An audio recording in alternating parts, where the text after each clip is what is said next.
Indies, indies, indies, indies. What would the eShop be without our good old Nindies? A barren wasteland, that's what it would be. I love me a great indie game to pass the time between Nintendo's big first-party releases, especially on Wii U since the console gets next to zero third-party support. But we've got indie games which are little morsels of yumminess that are relatively quick and a blast to play through. Sometimes. We've got a boatload of indie games coming to the big end's digital wonderland in the not-too-distant future, and there's also ones that are a bit more far off, but a lot of them are looking like ace games. We've got Shantae Half Genie Hero, Hive Jump, Hyper Light Drifter, Runbow, Chromos 4, Fast Racing Neo, and many more. I've already done several videos where I highlighted eShop or Kickstarter games coming to Nintendo systems. But with the Nindies at Home program that the Big N launched where we could download 9 demos of upcoming indie games, it gave me the enthusiasm to talk about some Nindies that are cooking up in the oven. So I wanted to share with you guys and gals 5 Wii U and 3DS eShop games I'm looking forward to playing in 2015, and that you might just want to keep on your radar. And for your information, they don't necessarily have to be a part of the Nindies at Home program. But without further ado, here are some tantalizing indie games on the horizon.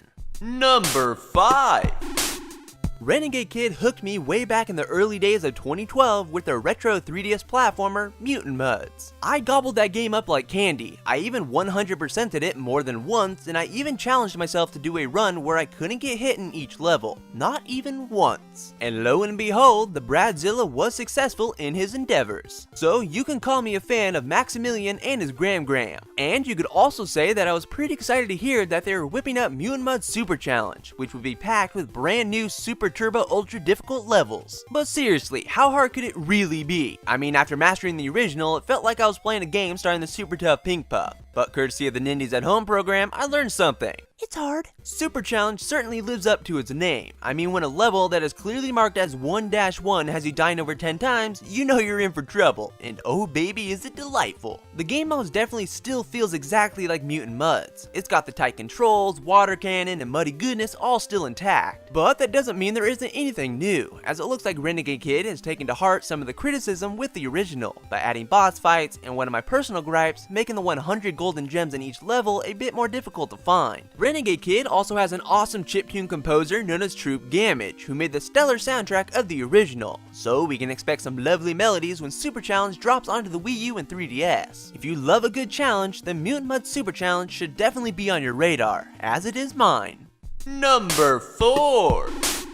I've been looking forward to SteamWorld Heist ever since its first trailer docked on YouTube, all with its 10 seconds of gameplay footage. But oh baby, were those 10 seconds the best 10 seconds you could experience in 10 seconds. The only thing missing from the trailer was Billy Gill, aka the best Steambot in town. Seriously, the world needs more Billy Gill, just look at that hunk of love. Irresistible. Anyways, for the uninitiated, SteamWorld Heist is coming from the super duper Swedish meatballs Imogen Form, who rose to stardom in the indie scene with their hit 3DS eShop game SteamWorld Dig. The only things that Dig and Heist really have in common is that they both take place in the same universe and involve steam-driven robots. Other than that, they're remarkably different, which is actually really neat as it keeps the franchise insanely fresh. We see a lot of Metroidvanias or platformers grace the eShop, but one genre we don't see all that often is the wonderful world of turn-based strategies. And what's neat about Heist is that Imogen Form is making the combat more involved and skill-based instead of just simply tapping a button to have 2 characters engage in a quick skirmish. Each Steambot that you recruit onto your team will come with their own unique weapons, and you have to line up the shots just right if you want to successfully hit your target. I love me a tasty turn-based strategy game, such as Fire Emblem Awakening, and Imogen Form definitely has the chops to make SteamWorld Heist a brilliant game. And I also have to give them props on the visual fidelity of the 3DS version. Sure, it doesn't look as sharp, cause that 3DS screen, but man does it look just as good as its HD brethren. SteamWorld Heist is going to be a good time, so get your joints all oiled up in preparation for its fall release. We can't have you squeaking on the battlefield. Number 3. Two Tribes, creator of the adorable little chickie poo known as Tokitori, is throwing together what seems to be a mighty fine action platformer with bullets, and a side of more bullets. There's kind of a lot of bullets. Their last game, Tokitori 2, single-handedly shredded Two Tribes in a blender with its abysmal sales, even though the game wasn't bad and it had beautiful artwork. But their newest project, RIVE, is looking like it will put the company back on track. According to dictionary.com, RIVE means to tear apart, and that aptly describes this game to the T. It's non-stop robot mayhem. Interestingly enough, the greatness that is RIVE came as a surprise to me. It wasn't that I didn't think the game looked good from what I saw in the trailers, but I just didn't know if it would be my cup of tea. Thanks to the Nindies at Home program though, Two Tribes has won me over. RIVE is crazy awesome. If you missed out on downloading the demo on Wii U, I can't stress it enough. Keep RIVE in mind. Two Tribes has something special on their hands. The game just feels really polished and is full of non-stop action and explosions. Can't forget the explosions. Destroying hordes of robots feels super satisfying, and the added addition of being able to hack into these robot scum to use them to your own advantage will add a nice supplementary feature to the gameplay. Also, those slow-mo segments as you enter monumental areas is a nice touch that ramps up the epicness. The game does keep track of your score, and you rack up combos by destroying as many enemies as you can without getting hit. But I do hope Two Tribes does add a bronze, silver, and gold medal system for each level to give the game some replay value and motivate you to rack up your score and be a bit more methodical with your actions. But anyways, RIVE is looking like a winner, and I give props to the hardworking men and women over at Two Tribes for what they are dishing out here. Now, if the game allowed you to ride Tokitori, it gets a 10 out of 10. Sorry, Tokipoo. Number 2!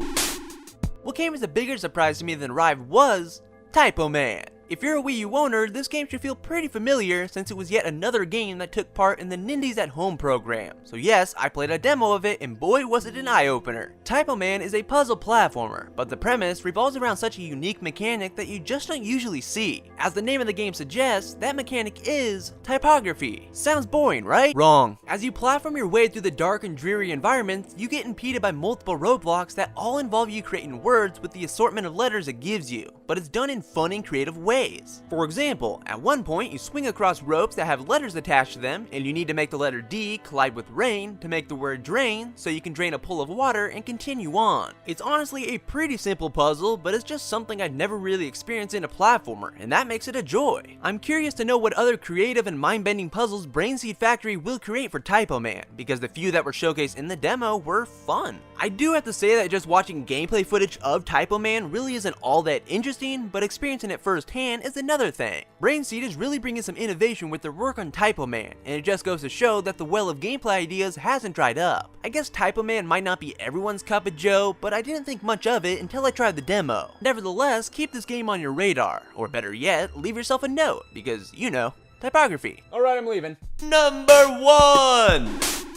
And last but certainly not least, we got the Swindle, which looks and sounds like all sorts of awesome. Breaking into buildings and stealing cash in the real world isn't cool. Seriously, don't do that. But breaking into buildings and stealing cash in a video game is a whole nother ball game. And kablamo, that is what the Swindle is all about. Straight up burglary. And it's awesome. Size 5 Games is whipping up something special here. It's a bit roguelike, a bit RPG-ish, and a bit platform-ish, all mixed together in one steampunk heist game. Basically, you run a thieving empire up in an airship, and you hire thieves to run into buildings and steal stuff. The interesting part is the fact that all the levels are procedurally generated, so no two will be exactly the same, and the thieves for hire are in the same boat. The Swindle incorporates a permadeath feature, so if one of your thieves who has a ton of experience dies or is caught, they are gone forever and you have to hire a new one. No pressure. I just love the concept for the Swindle and how it doesn't cater to the player. You have to act like every step is going to be your last one, because it could very well be. After breaking into buildings, hacking their systems, stealing their Benjamins, and running away, you head back up to your airship to get primed for the next round. There, you'll modify your thief with new skills and tools so you can take on bigger buildings with more sophisticated security. I don't know what the endgame is for the Swindle, but the bits of gameplay footage I've seen of the game so far and the way it's being described is making it sound like a surefire winner. Just get ready to go Ocean's 11 on this baby. So there you have it, folks. Those are just 5 games coming to the Wii U or 3DS eShop that you should probably keep your eye on, unless you don't like having fun. Mutant Super Challenge, SteamWorld Heist, Typo Man, RIVE, and the Swindle. Can I get a yum yum? Yum yum. Thank you. Now, after hearing about these 5 indie games, what are your thoughts on them? And are there any more standout indie titles on the way that you are just dying to play? Sound off with your thoughts in the comment section below. And as always, if you like what you saw, please give this video a thumbs up, and why not slap that subscribe button so you can be notified when I make more dank videos. But I will talk to you all later in the next video, guys. Bye!